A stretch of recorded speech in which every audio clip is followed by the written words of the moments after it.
नमस्कार, न्यूज 18 देख रहे हैं आप और मैं जुबैर मलिक। इससे बागपत प्रशासन की चूक कहें या कानून का मजाक, आज ऐसा ही कुछ हुआ उत्तर प्रदेश के जनपद बागपत में। यहां जिला प्रशासन ने मीडिया संवाददाताओं को जानकारी दी थी कि आरएलडी प्रत्याशी ने अपना नामांकन वापस ले लिया है।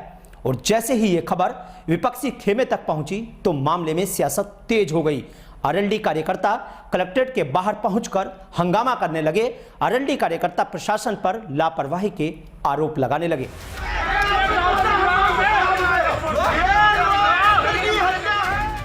हंगामे की ये तस्वीरें बागपत जनपद की कलेक्ट्रेट की है, जहां आरएलडी जिला पंचायत अध्यक्ष प्रत्याशी ममता किशोर के नामांकन वापसी की खबर आग की तरह फैल गई, जबकि प्रत्याशी ममता किशोर ने नामांकन वापसी की खबर से इनकार कर दिया। इसी बात का गुस्सा आरएलडी कार्यकर्ताओं में भी दिखाई दिया।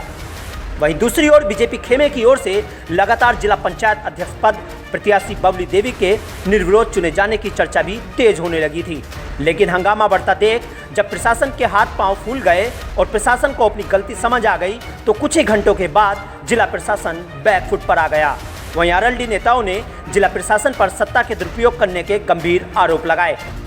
जब से ये जिला पंचायत का चुनाव चल रहा है अध्यक्ष का, तब से ये हमारे जो वोटर थे उनके खिलाफ रोजाना मुकदमे दर्ज कर रहे हैं, उनके रिश्तेदारों के पूरे प्रताड़ित कर रहे हैं। आज तो इन्होंने कमाल ही कर दिया, लोकतंत्र की हत्या कर दी।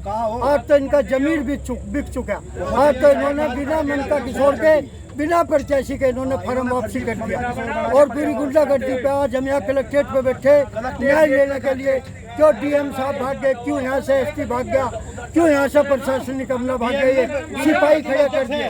का जो पर्चा है वो खुद उठा के ले गए, जबकि मैं बागपत से 400 किलोमीटर दूर राजस्थान में एक होटल सूर्य विलास पैलेस, उसमें मैं रुका हूँ। आपको बता दें कि एक सप्ताह पहले भी सोशल मीडिया पर कुछ तस्वीरें तेजी से वायरल हो रही थी, जिसमें दावा किया जा रहा था कि आरएलडी सपा की बागपत से पंचायत चुनाव अध्यक्ष पद की उम्मीदवार ममता ने बीजेपी की सदस्यता ले ली है। लेकिन जब इस पर सियासी माहौल तेज हुआ तो सच कुछ और ही निकला। पहले जरा देखिए इन तस्वीरों को। गई कल हमारे कुछ लोग मुझे डरा धमका के पोस्टर लगा के वहाँ ले गए और ले जाकर मुझे बीजेपी ज्वाइन कराई। मैं डर के वहाँ से भाग के आया और आने के बाद में राष्ट्रीय लोकदल का था, राष्ट्रीय लोकदल का हो, राष्ट्रीय लोकदल का ही रहूंगा। कौन लोग लेकर के गए थे, कहाँ लेकर के गए तो ये मुझे जान रहे हैं, लेकिन सतपाल जी के यहाँ लेकर गए। अच्छा, अपने आप जी। तो वहाँ जाके जो है क्या आपको जो है धमकी दी गई है, क्या वो पूरा नहीं? मुझे उसमें है ना बीजेपी ज्वाइन कराने के लिए कहा गया। मुझे बीजेपी ज्वाइन कराई जबरदस्ती में, इसलिए फिर मैं वहाँ से निकल के आया। मैंने कहा मैं राष्ट्रीय लोकदल का सिपाही हूँ, राष्ट्रीय लोकदल का ही रहूँगा। वीडियो में आपने साफ तौर पर देखा कि ममता के पति कह रहे हैं कि मुझे कुछ लोग जबरदस्ती उठाकर ले गए थे, हम आरएलडी में हैं और आरएलडी में रहेंगे।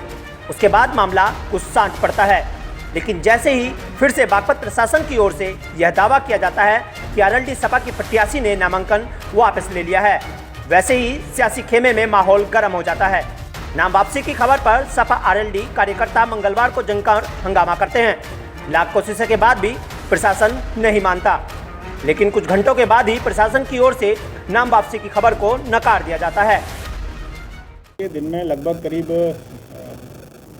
12 साढ़े 12 के आसपास एक वापसी का पर्चा दाखिल हुआ, जिसमें ये कहा गया कि हम ममता हैं, जिसकी आइडेंटिटी की शिनाख्त की गई।